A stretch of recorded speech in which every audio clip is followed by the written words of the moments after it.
presented by Magahia Music.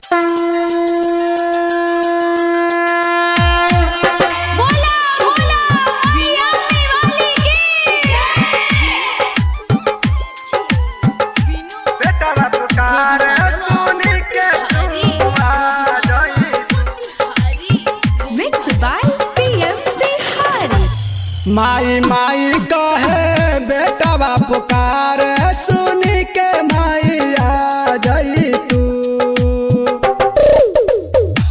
माई माई कहे बेटा बाप पुकार सुन के माई आ जाई तू। आ जाई तू माई आ जाई तू। आ जाई तू माई आ जाई तू।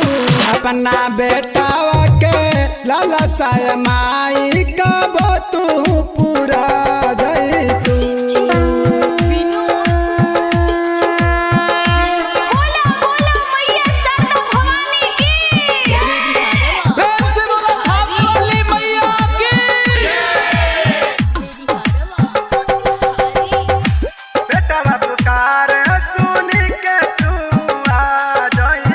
दर्शन दे दे माई लगल बड़ आस हो।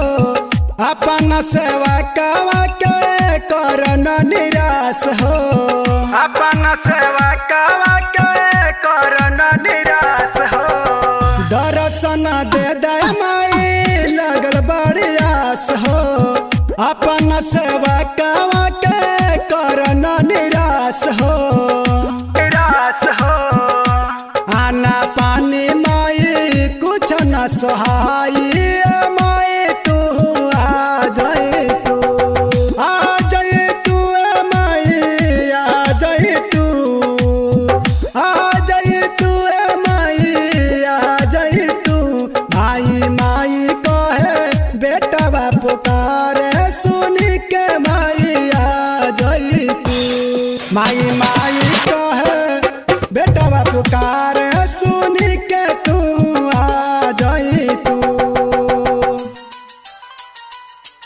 प्रेम से बोला थामे वाली मैया की।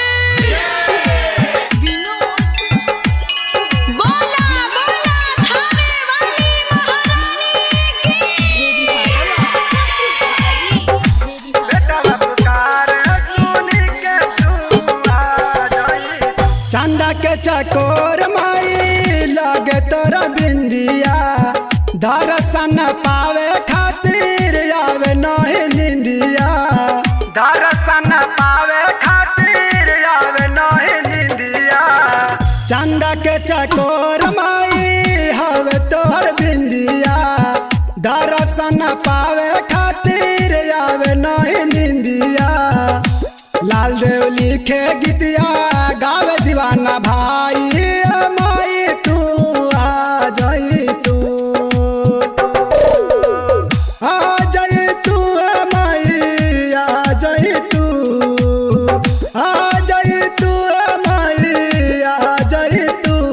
माई माई कहे बेटा बाप पुकार माई तू आ जाई तू। माई माई कहे बेटा बाप पुकार